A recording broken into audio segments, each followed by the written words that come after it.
السلام علیکم دوستانو. نن د پاکستان په سوپر لیګ کې د لاهور قلندرزو د کویټه ګلیډیټرز لوبډلو ترمنځ لوبه ترسره شوه. راشد خان د خپلې لوبډلې لپاره په زړه پورې لوبه وکړه، خو کویټه ګلیډیټرز لوبډلې به قیس احمد ته چانس نه ورکړی. محمد حفیظ و په خرزمان خپله لوبډله تر بریا پورې ورسوله.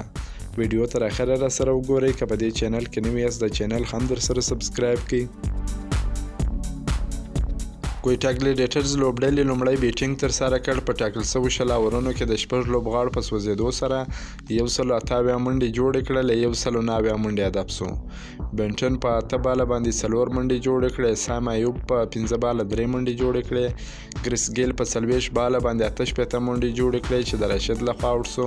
سرفراز په 13 باله 40 منډې جوړې کړې، اعظم خان په 9 باله 14 منډې جوړې کړې، نواز په 20 باله باندې 13 منډې جوړې کړې، بین کټینګ په 6 باله 15 منډې جوړې کړلې، انوار علي په 1 بال 1 منډه جوړه کړله. د لاهور قلندرز لوبډلې بالرانو شهنشاه پریدي په 4 اووره کې 43 منډې ورکړلې، 1 وکټ یې واخیستله. حارث راوف بیا په زړه پورې بالینګ وکړ، په 4 اووره کې 38 منډې ورکړلې، 3 مهمې وکټ یې واخیستلې. حفیظ بیا په 2 اووره کې 11 منډې ورکړلې، کم وکټ یې نه واخیستل. احمد دانیال بیا په 4 اووره کې 29 منډې ورکړلې، 1 وکټ یې واخیستل. راشد خان په 4 اووره کې 13 منډې ورکړلې، 1 وکټ یې واخیستل. ویس په 2 اووره کې 22 منډې ورکړلې، کم وکټ یې نه واخیستله.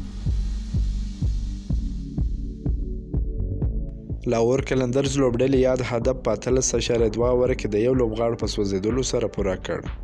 په خرزمان په 52 باله 82 منډې جوړې کړلې، محمد حفیظ په 13 باله 23 منډې جوړې کړلې، سهیل اختر په 14 باله 21 منډې جوړې کړلې. لوبه یې په 9 وکټو وګټله. د کویټه ګلیډیټرز لوبډلې بالرانو یوازې زاید په 3 اووره کې 28 منډې ورکړلې، 1 وکټ یې واخیستله. نواز په 2 اووره کې 8 منډې ورکړلې، حسنین په 3.2 اووره کې 11 منډې ورکړلې، شینواري په 4 اووره کې 40 منډې ورکړلې، انوار علي په 3 اووره کې 13 منډې ورکړلې، بین کټینګ په 3 اووره کې 11 منډې ورکړلې. لوبه یې وبایلله.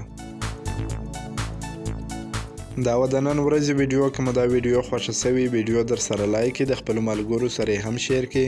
که په دې چینل کې نوي یاست د چینل هم در سره سبسکرایب کړئ. د نورو لوبو لپاره زموږ سره اوسئ. تر بلې ویډیو پورې د الله په امان.